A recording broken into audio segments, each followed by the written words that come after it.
2 no-shows today, huh, fellas?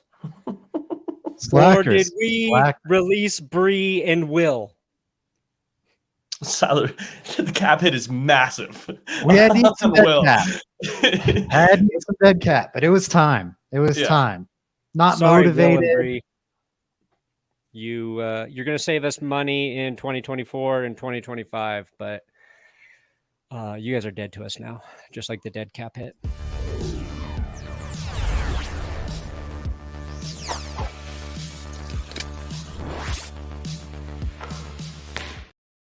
Boom. Brandon, me. I always intro by starting with myself. Joey and Zach here for the That's Talk Good Broncos podcast. No Bree, no Will, but I think we can handle it without them. Broncos got a win this weekend. It felt good. Even if we just ignore the future, it felt really, really nice to win, to come back too. A comeback victory a la John Elway. I love it. But then it's like back to reality quickly because Broncos released Randy Gregory today. Did not see that coming at all. Personally, I knew he was in the, you got to show up to get more reps. They basically benched him Sunday, didn't let him play. I don't know, but did either of you think he was going to get cut? And if so, like this quickly? No way. It's so much money. It's so much money. They are paying him a good bit more for him to not play for them than they would have been paying him to play for them. If you look at the 2-year view, they're saving $4 million over 2 years. Like, it's very minimal savings. They just did not want this guy on their team anymore.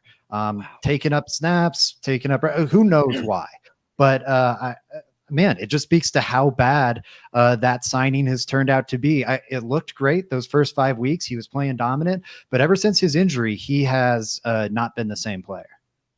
Yeah. And also it's just like I don't know. It's just the timing of this is odd, right? The timing of the release is super weird. This is something that I figured you would see at the end of the year. A quarter through the year is crazy. So no, definitely did not expect Randy Gregory to be cut right now. At least I figured that he might be traded, and I get that they couldn't trade him, but it just makes it feel like he should still be on the team. I don't know. It's all confusing to me.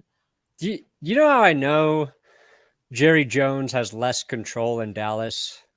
It's because he didn't trade back for Randy Gregory. That would be the most Jerry Jones move. Yeah. Like, I can't believe Jerry Jones wasn't on the phone going, all right, I'll give you guys a 6th rounder for him. And Broncos have been like, deal. So I think there's a couple things there. One, there was just absolutely no trade market for Randy Gregory. And this season, I get it because all of his pass rushing ranks are like past 100, past like, you know what I mean? Like, that's a lot. That's several dozens and dozens of players who are outperforming you. So this early, though, it's still crazy to me that not a single team was like, you know what? Maybe a little, like even the Patriots, they lose Matthew Judon this week. To me, that seems like a guy Belichick's like, yeah, I can make him work in my system. So that's odd to me.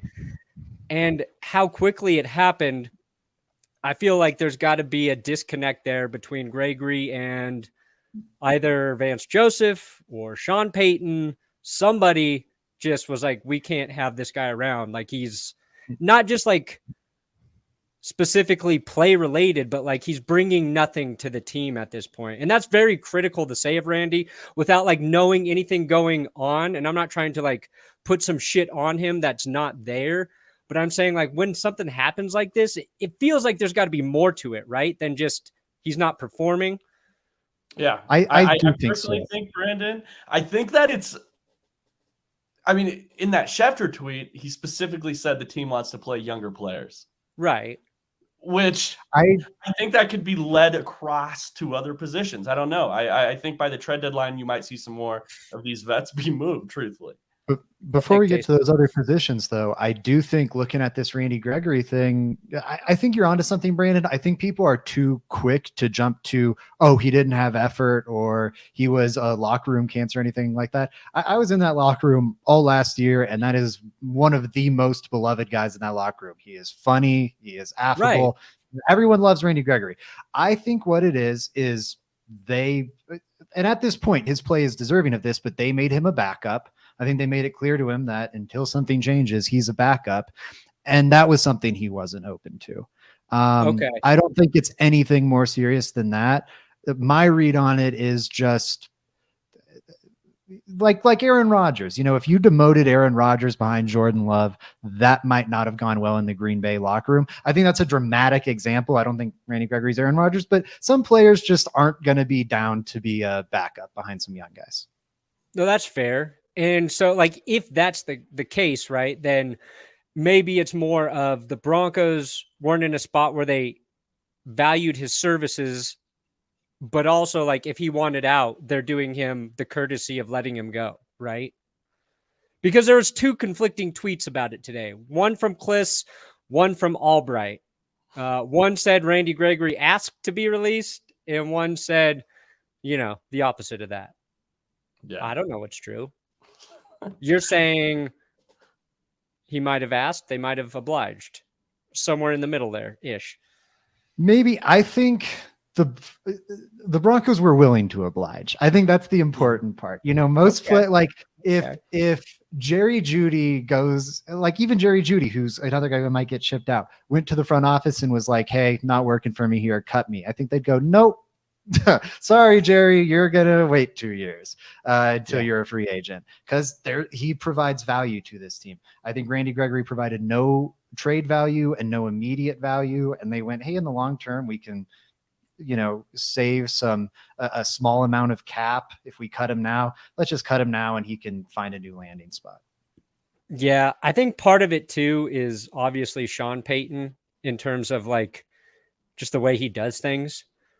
If he doesn't believe in a player, an idea, if he's not 100% on board, he has no problem being like, fuck it, let's move on. I don't want it. On Friday's show. Oh, sorry, Brandon. On Friday's show, we had Nick Ferguson on from 850 KOA, also played under Bill Parcells during his NFL career. Sean Payton is from the Bill Parcells coaching mentorship tree. So it gets some of that stuff.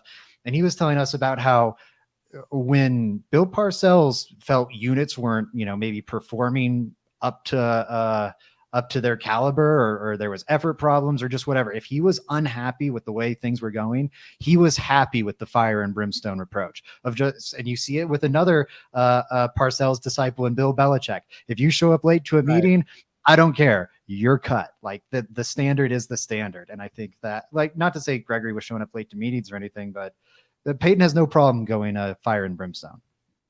Imagine if, would this be the all-time like most hard-ass, I don't really want to play for these guys, but they're really good coaching tree?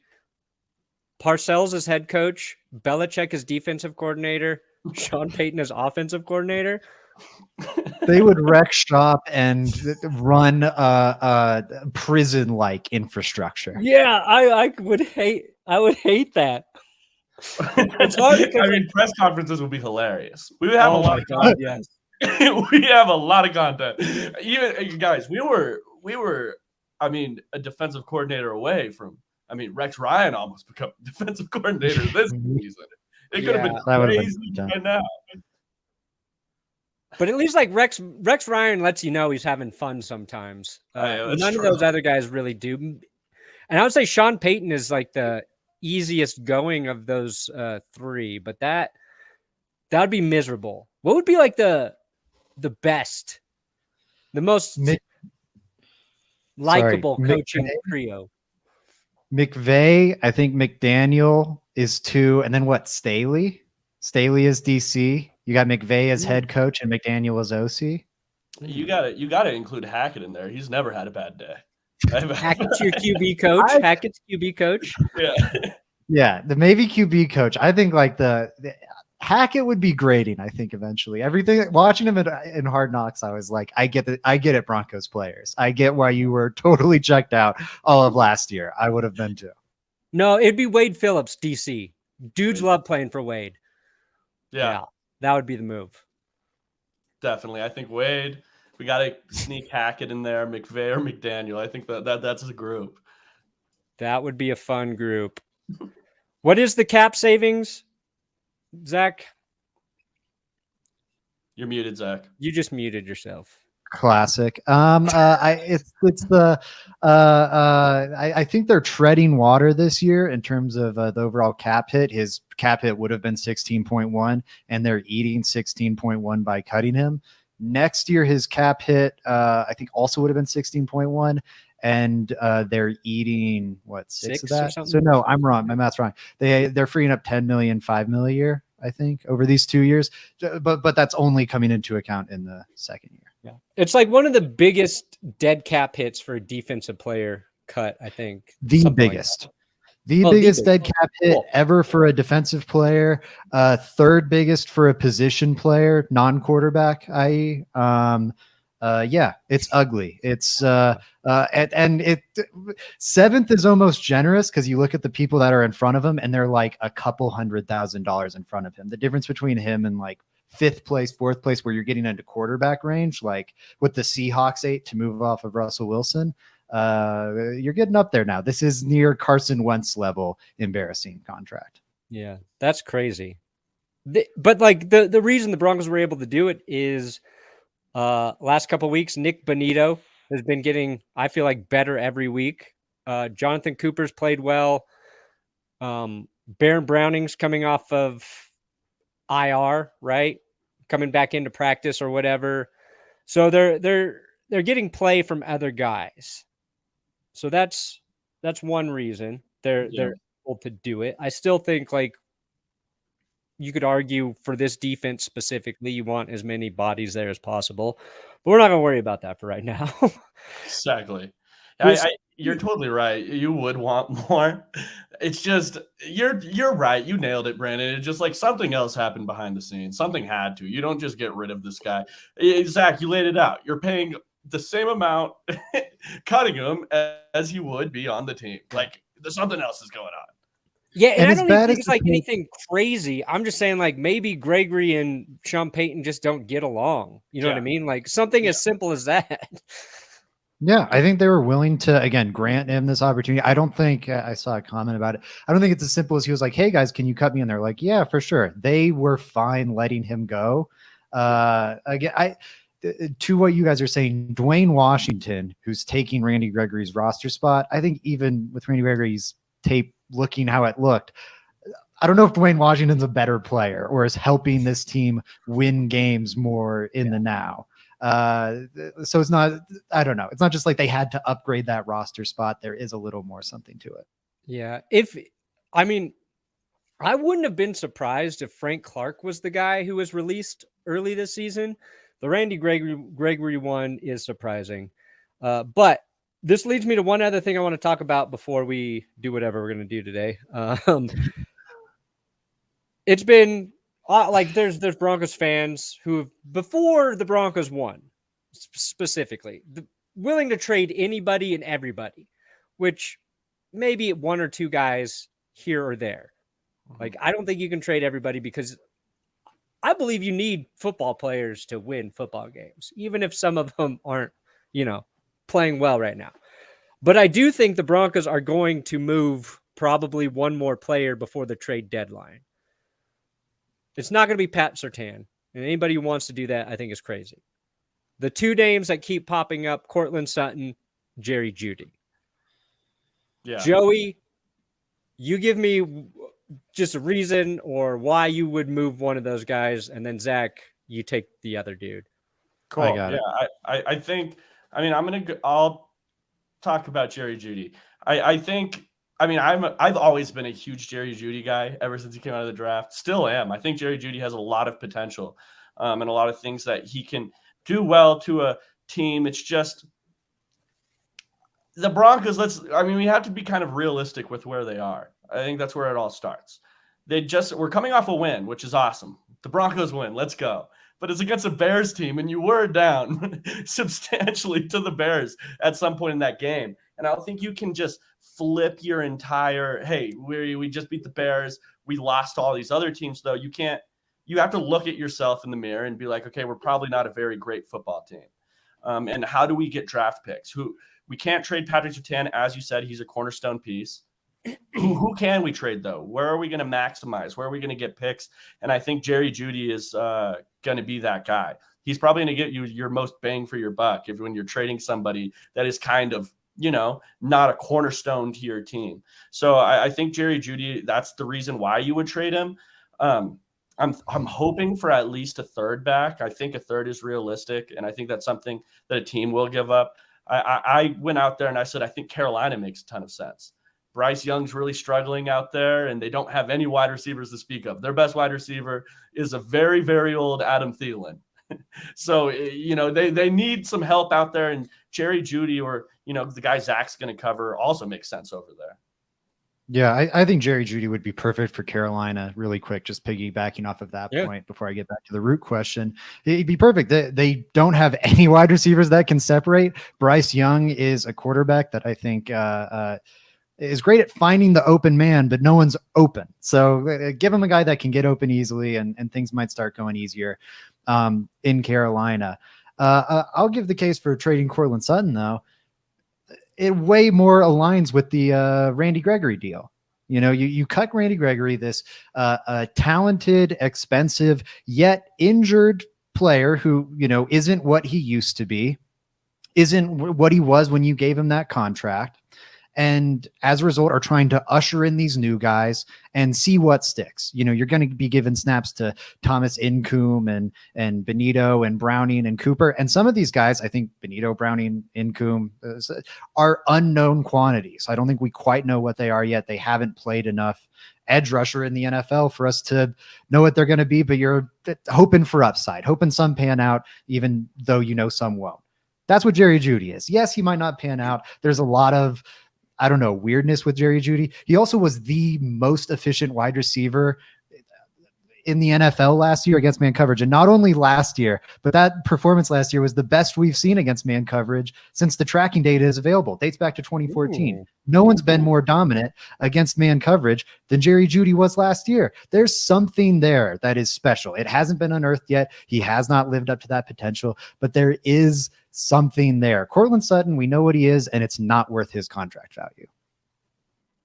Boom. I think it's weird too, because right now Courtland Sutton is having a better season than Jerry Judy. And one big reason obviously is Judy's hamstring injury, right? That misses week 1. I don't think he's really ready to come back week 2.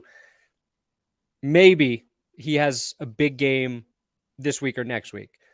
You take those 2 fumbles, and obviously they're fumbles. They're on Courtland's. Well, one of those fumbles was really good play by the defense, but you take those 2 fumbles away from Courtland Sutton. I think we're talking about him as having just a really solid season so far.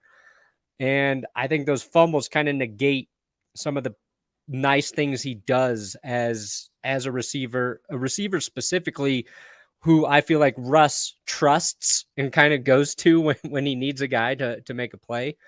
But I think you could get more value for Jerry Judy. And obviously the Panthers are sitting out there.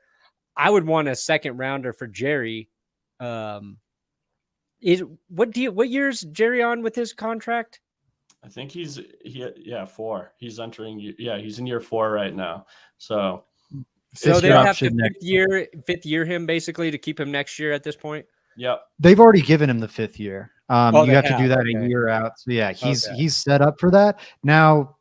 So he will be paid a good bit next year. Now, on looking at how the wide receiver market has ballooned, it's still relatively cheap, which is something that I think makes Judy appealing. Sutton is not up to contract value. Judy, even with his issues, is probably a relative bargain given, how expensive wide receivers are now. Yeah. I think based on stylistically, and I just use that term very loosely here. Marvin Mims to me is in terms of if you were to move on from Jerry, he's a better fit to replace what Jerry Judy does well. So I think they kind of have that there. That's We'll see if they do something. It feels like they are thinking about the future, maybe a little more than they would like to even admit by releasing Gregory. Before we get into the next thing here, you gotta check out our friends at Underdog Fantasy, guys. Our code over there is Let's Ride. Our QR code works there as well. There's a link in the description if you want to play fantasy football at Underdog Fantasy. Damn it! Oh, there's my disclaimer. Always want that disclaimer. Oh, God. I'm holding in a sneeze. And we get to cover Zach's face up. This is a beautiful disclaimer here, Brandon. Boom. Disclaimer, cover up Zach's face. You know the rules. Yeah. New customers, they give you a mystery pick'em special. They're going to match your first deposit up to $100. You got to use our code Let's Ride when you sign up over at Underdog Fantasy. They have the Best Ball Resurrection tournament right now as well. So the Best Ball Mania tournament, it's a big best ball fantasy format. You draft through the summer, you pick a team of players, and then you're done. They just tally your best score every week. Now, let's say you drafted some guys like Aaron Rodgers, Nick Chubb, and oh crap, they're hurt. You get a chance to redeem yourself with the Resurrection tournament. 300,000 in prizes, 30,000 to first place over at Underdog. They're sponsoring us. And if you want them to keep sponsoring us, you must sign up. Let's Ride is the code. Ride. Luckily, we kind of are riding. Yeah. It felt like it against the Bears. We got a little bit of a W. Let's go. Hey, I don't care who it's against. We're going to take it.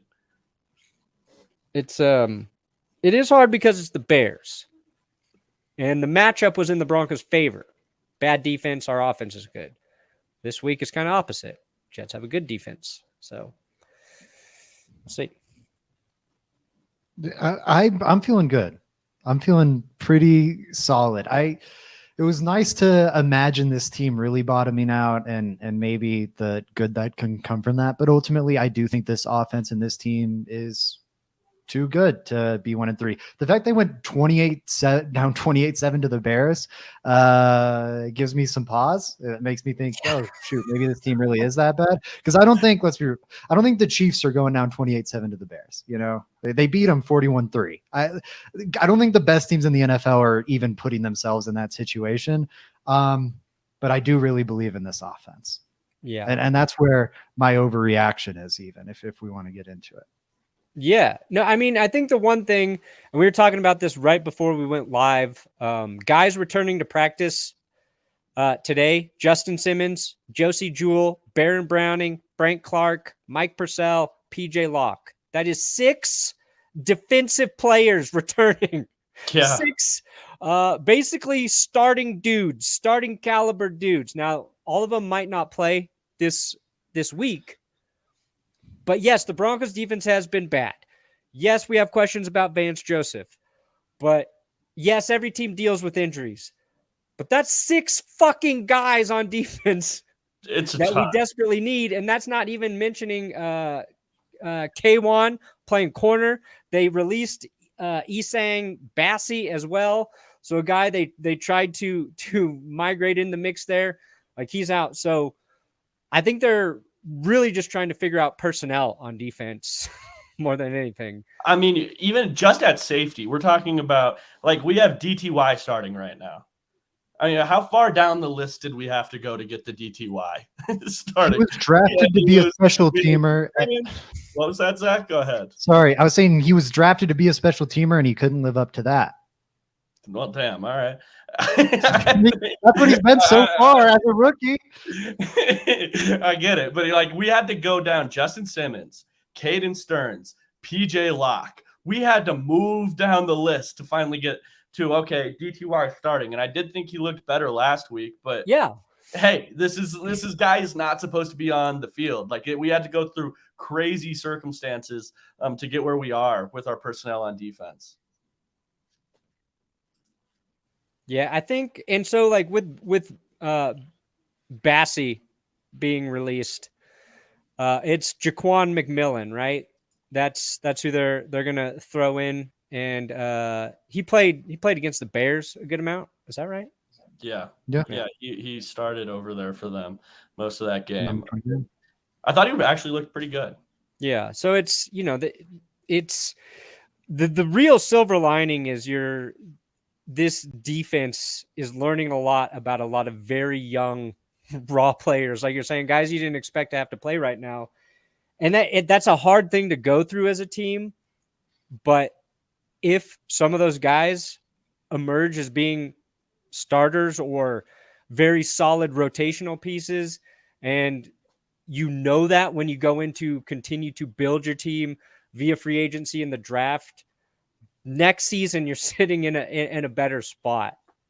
That's me reaching, but that's my spin on it.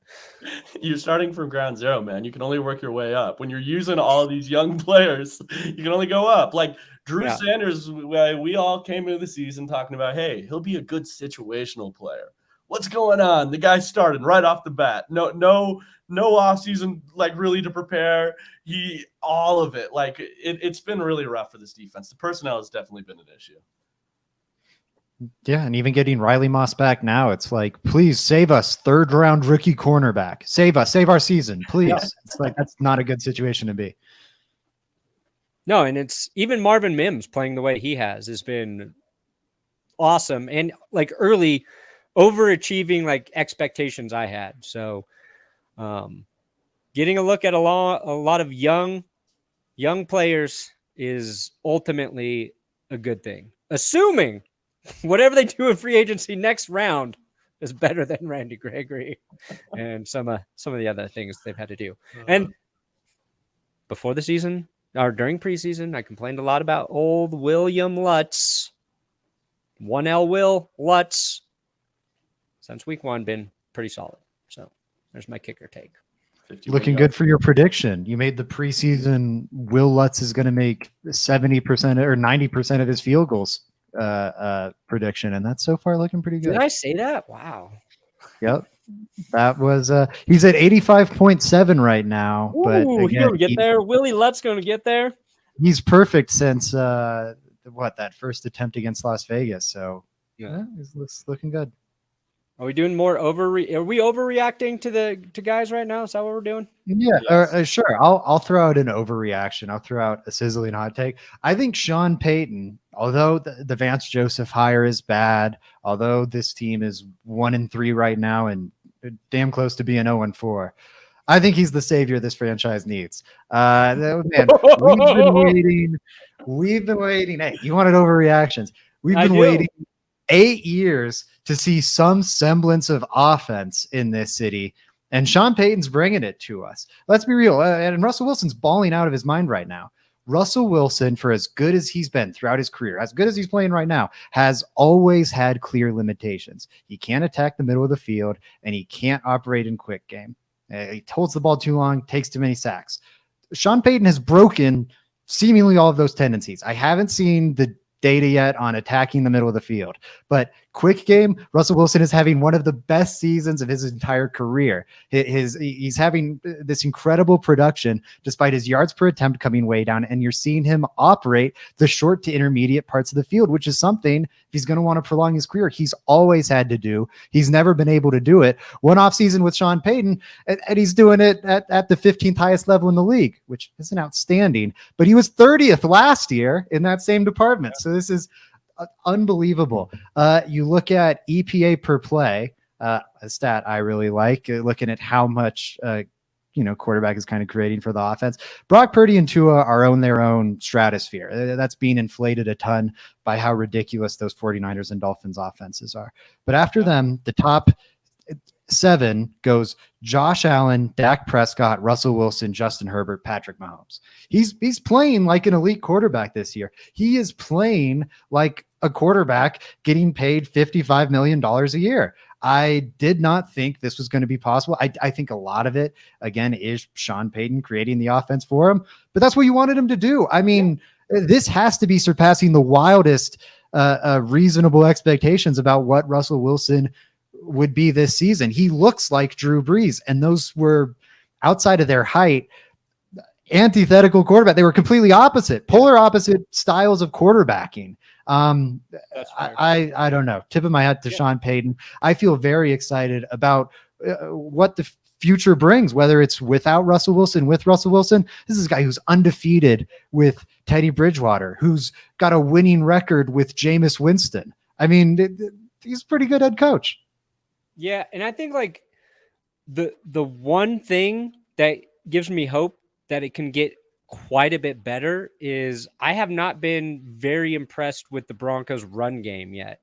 And I think all of the things that we're seeing Russ do well will get better if they're running the football more effectively. And we saw some of that happen when they were forced to play Jaleel because, Javonte went down with a hip injury. And we saw some of those plays. I saw Jaleel McLaughlin squeeze through a hole that did not exist and bust out 15 more yards. That's exactly what they need. And if you watch the 49ers offense, what game was it? Maybe it's when they played it was like 2 weeks ago, I think. I was like, this offense is kind of boring. But one thing that was working really, really well were the short passes. All of them were working. And when you can do those successfully, and we saw last year with Hackett, none of the short passing game worked. Russ would check down to the swing pass, and it was like, if we had no gain, it felt like it was a positive play. So you're right about all those little things like Sean Payton's doing. And if they can just get one or two dudes there, your Debo, your McCaffrey, whoever the hell it is, that can start turning those into actual game-changing plays, then the one thing that becomes super easy that Russ did well even last year is continue to just fire fucking deep balls a couple times a game and hit on them and make us all love football again. And that's the thing. The supporting cast hasn't been great. Some of the analytics like pass block win rate and run block win rate say the offensive line is looking like a top 10 line. Not an elite line, but they're in that top 10 range towards the bottom of it. They're a good offensive line, but the wide receiver room is having to rely heavily on practice squatters, guys that were practice squatters a season ago. Yeah. They're still having to call up practice squad wide receivers on a weekly basis that they're relying to be elements in this offense. And as much as we love Javonte Williams, and I still have faith that he'll continue to rehab and come back from this knee injury, he has not been a special running back this year. None of the running backs have, except for Jaleel McLaughlin, and the sample size there is so small. Yeah. It's an underwhelming supporting cast, and Peyton's making this all work. I am very excited for what the future could bring. If it's what you're saying, if you can get some talent in this offense, if you can start making the situation better, imagine what he can do with that. He's already turning chicken shit into chicken salad. Well, guys, also, I think it just kind of shows the value of coaching, right? I think that's a big takeaway from this is the Broncos traded a first-round pick for Sean Payton to fix the offense. The offense looks a lot better. If you go in to this next offseason, say, hey, we need a better defensive coordinator, and you land on a good defensive coordinator, what does that mean for this defense? It possibly, I think that the Broncos could turn this around faster. There's at least hope that the Broncos can turn this around faster than some anticipate. I do actually think that's definitely a possibility. My overreaction is that Russell Wilson is indeed better than Patrick Mahomes based on some stats that suggest so. I love it. I love it.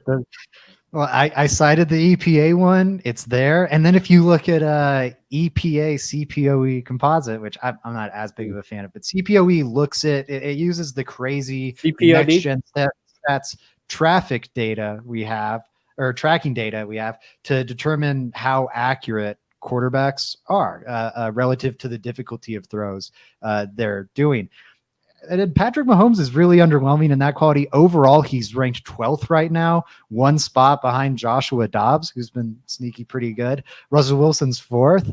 I think a good bit of that is the Chiefs having really poor receiving talent right now. But yeah, I don't know. It's hard to separate quarterbacks from their surroundings. But right now, Russell Wilson is definitely producing at a higher level than Patrick Mahomes. That's objectively true. Boom. You guys want to hear my overreaction real quick? Yes, I would love to. Okay, perfect. Garrett My Bowles overreaction to the Broncos winning is that I don't think they should have won. That's my overreaction, is that I do not think they should have won. I mean, I said it at the beginning of the show, where we have to be realistic about where the Broncos are. They just beat the Bears, and they were down substantially to the Bears, and the Bears are really bad. Chase Claypool didn't play that game because before they were asking him in a presser if they are using him correctly, and he just said, no, they're not using me correctly in this offense. Justin Fields went out, and he had criticism of this coaching staff. Nothing's working in Chicago, yet Justin Fields came to Denver, and it felt like he was perfect almost up until the end. And he's probably one of the worst passing quarterbacks in the entire league. Yet he really looked like Mahomes. He was sitting there. Do you guys remember the red zone play where he rolled out and he easily could have ran it in? It was like no problem at all. He stops and just throws it for no reason. just like playing with our defense. Like it wasn't there. Like it was non-existent. Obviously they came up at the end, but I was DMing or texting Zach during this game. And I was like, I'm afraid. I want the draft pick right now. Yeah, we're all afraid. I'm afraid. I think Justin Fields is going to screw this up for us, Zach. And he did. The pick at the end. I mean, what my takeaway from this game is that the Bears are the Kansas City Chiefs of losing. It was unbelievable. Like they pulled out all the tricks to lose that game. Flowing timeouts when they didn't have to, everything. So I don't know. I just think that the Broncos probably it would have been better for them to lose in the long run because I don't think they're going anywhere this year. And they didn't all of a sudden start getting stops on Justin Fields because they cracked some defensive code and, or started playing a lot better on defense. No, they finally stopped Justin Fields. One, because the head coach made a mind-boggling decision. And two, because he got his shoulder injured on the strip sack.